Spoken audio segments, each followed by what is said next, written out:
প্রিয় ভিউয়ার্স আসসালামু আলাইকুম। আজকে আপনাদের মাঝে হাজির হয়ে গেলাম সেরা স্বাদের কোকোকোলা নুডলস রান্নার রেসিপি নিয়ে। আমার সঙ্গেই থাকুন আর আমার চ্যানেলটি নতুন অবশ্যই like comment share and subscribe করে পাশে থাকবেন। আমি এখানে সব কিছু উপকরণ নিয়েছি পেঁয়াজ কুচি 1 কাপের মতো, নিয়েছি 3-4টা কাঁচামরিচ কুচি, আলু কুচি করে নিয়েছি, গাজর একটা নিয়েছি গ্রেট করে, আর ক্যাপসিকাম অর্ধেক চিকন করে কেটে নিয়েছি এখানে টমেটো একটা 1/2 কাপের মতো হবে, নিয়ে নিচ্ছি Maggi magic tasty salt 1 packet. আপনারা এটা যে কোনো দোকানে জিজ্ঞাসা করলে পেয়ে যাবেন। আমি এখানে 2টি ডিম সামান্য লবণ দিয়ে ফেটে নিলাম।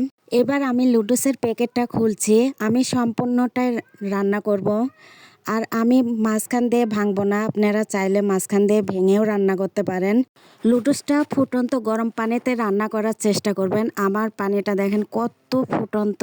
আমি এবার লুডুসটা দিয়ে দেব এই ফুটন্ত গরম পানির ভিতর। লুডুসটা ফুটন্ত গরম পানির ভিতর দিলে কি হয়, লুডুসটা ফুটন্ত গরম পানির ভিতর দিলে লুডুসটা এক মাপের হয়ে সেদ্ধ হয়ে যায়। কিভাবে বুঝবেন আপনার লুডুসটা সেদ্ধ হয়ে গেছে? দেখেন এই কাঁটা চামচের সাহায্যে চামচের পাড়ে লুডুসটা সহজে কাটা যাচ্ছে না, তো আমি আরেকটা লুডুস নিলাম 3 মিনিট পরে। এটা আপনাদের দেখাচ্ছি, দেখেন খুব সহজে ইজিভাবে কাটা যাচ্ছে। তো আমার লুডুসটা এই পর্যায়ে হয়ে গেছে, আমি নামিয়ে নর্মাল পানি দিয়ে ধুয়ে পরিষ্কার করে নিয়েছি। আপনাদের দেখাচ্ছি কত ঝরঝরা হয়েছে। দেখেন আমার লুডুসটা। একটা চুলাতে প্যান বসিয়ে কিছুটা তেল নিয়ে নিলাম, দিয়ে দিলাম ফেটানো ডিমটা, দিয়ে আমি কাঁচাই কাঁচাই এটা ঝুরি বানিয়ে নেব। ডিমটা এইভাবে ঝুরি বানিয়ে নেব ছোট ছোট টুকরা করে।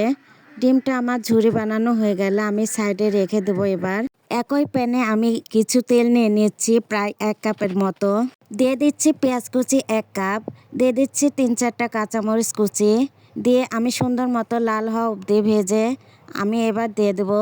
এবার আমি দিয়ে দিচ্ছি সবজিগুলো, দিয়ে আমি 1 চামচের মতো হলুদের গুঁড়ো দিয়ে দিচ্ছি স্বাদ মতো লবণ, দিয়ে আমি সবগুলো দিয়ে নেড়ে চেড়ে সেদ্ধ করে নেব 10 মিনিট। দিয়ে দিচ্ছি ম্যাগি লুডুসের ম্যাজিক টেস্টি মশলাটা, দিয়ে দিচ্ছি টমেটো 1 কাপ, দিয়ে আমি সুন্দর মতো নেড়ে চেড়ে লুডুসগুলি দিয়ে দেব। লুডুসগুলি একটা কাঁটা চামচের সাহায্যে দিচ্ছি যাতে ভেঙে না যায়।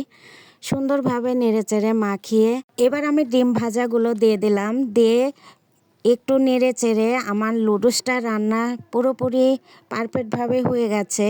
আপনারা অবশ্যই বাসাতে ট্রাই করবেন।